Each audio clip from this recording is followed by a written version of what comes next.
Hey guys, it's Robin Scherzer with Robin Stampin' Hood, and I wanted to show you this cute little project that we did at our Creative Play Day.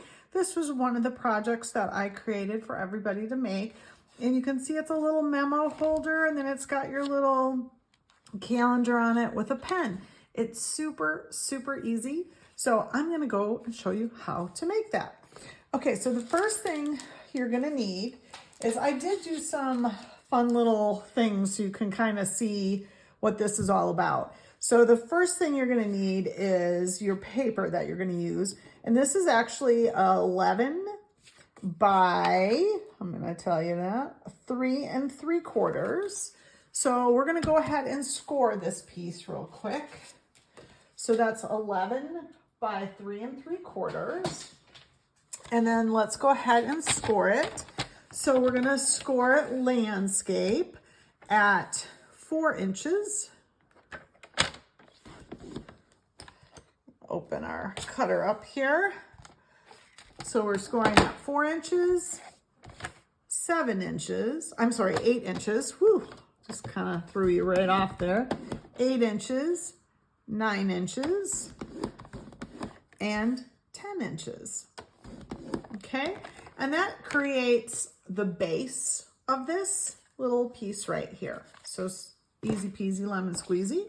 All right, and then the next piece that we need to score is 7 by 4 3/4.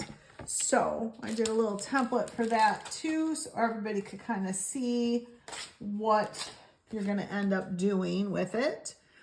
So you're going to score at 4, 4 1/2, and then you're going to turn it. And for me, it's just easier. You're going to score on this side at, you're going to score at a 1/2 inch on both sides. So I'm just doing it off of that side because it's just easier to hold your paper that way. So that is all the scoring that is involved. Now, I will say you could do this with a pencil if you wanted, or the way I'm going to do it. It doesn't really matter because you're going to end up taking it off. But on the larger flap, so we're going to turn this here. On the larger flap, I'm just going on both sides, and I'm just going to score it up to that line and then up to this line here. So you're not scoring through the whole piece. You're just scoring up to your two score lines at 1 1/2. And we're going to end up cutting those off. So if you wanted to put a little tick mark there, you could. Sometimes it's just easier to follow a score line. So that's what I did there. So I'm going to get this out of the way, and we'll get this all done for you, shall we? So the first thing we're going to do is we're going to cut off these little rectangles. Okay. Cut off these rectangles and cut off this rectangle. I know some of you like to do it with the trimmer. Others are not comfortable with that because of the smallness of it. So you can do it this way. So then I'm actually going to take my retired corner rounder and do some corner rounding. So on the piece that you just cut, you're going to corner round, and you're going to, making sure my paper gets right into the sides there. So that's what your piece will now look like. And we're going to go ahead and cut some of the flaps. So we're creating a little box that our memo pad can sit in, right? So we're going to do that. And I'm just going to give it a little bit of a miter on each side so it closes up a little bit nicer and they're not sticking off the sides there. Oops. If we can get it to pull out. There we go.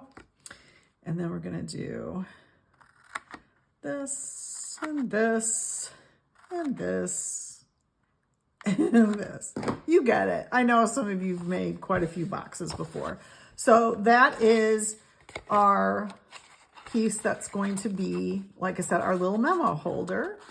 So I'm going to go ahead and just fold on the score lines, because what's going to eventually happen is this is all going to score up or bring up like this. Okay, so let's get that out of the way. And then you have two papers from the Merry and Bright paper, which I love. I cannot tell you enough how much I love it. One of the reasons I love this paper so much is I'm a total Brights girl. So I made this little sampler so you could kind of see it a little bit better, because sometimes in the catalog, it's hard to see their little samples. So this is my sample. And what I really love about it, besides it being the Brights, like I said, I love the Brights. I like that, like these pieces. So this is the front, that's the back, blah, you know, all the way through. So I can use this for non-Christmas. I can use this and this and this and this for non-Christmas. And then you have 6 Christmas ones. You can even use that for non-Christmas as well. So I love that they've given us that choice that, all right, I'm going to buy this paper, but I probably won't use it all for Christmas. Oh, but look at the other sides. I can totally use those for different projects. And that's why I created this project, because I thought we're making this to be started to be used in January. So I didn't want it to be a holiday themed. I want it to be where you can use it all year long. So isn't that super fun? Okay, so let's finish, shall we? After I go on how much I love love the paper. Okay, so I've cut these 2 pieces. This is 3.5 by 2.25. And this is actually going to sit on the inside of this. So what I want to do is I also want to corner around this piece here. So let's do that. And then we'll go ahead and put it on right away. Again, you could use the Christmas thing. Like if you wanted to do this as a Christmas gift, absolutely you could.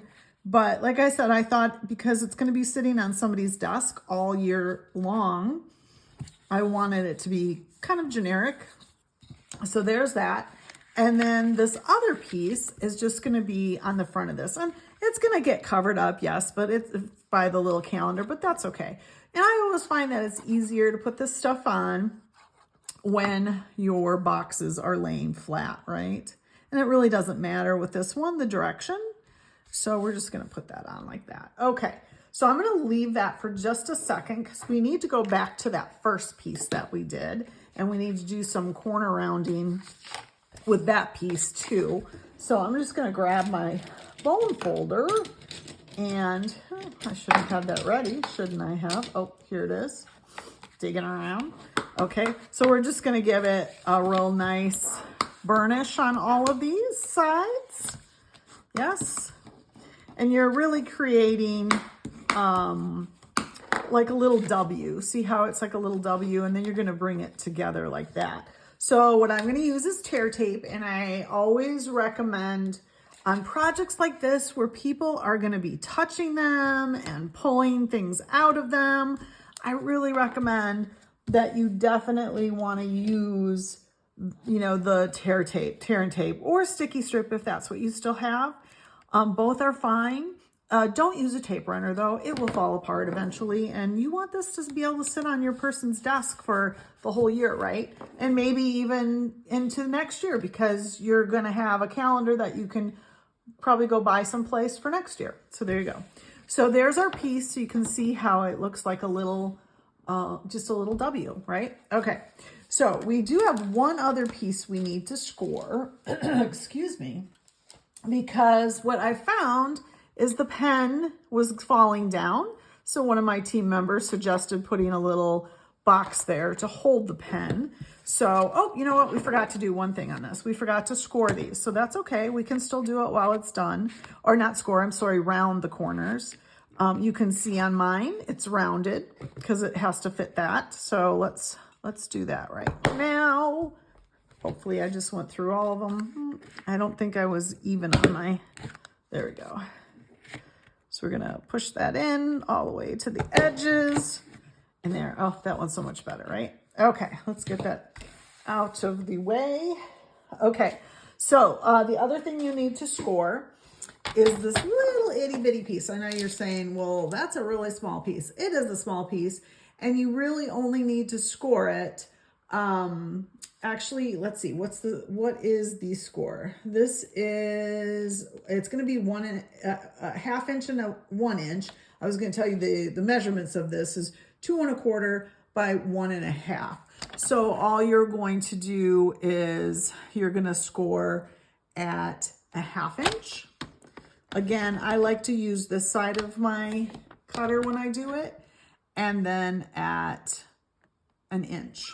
Okay, so you're just creating like a little box because my pen's gonna sit right in there, right? Okay, so let's go ahead and put our tear tape on this because we're gonna put the tear tape here.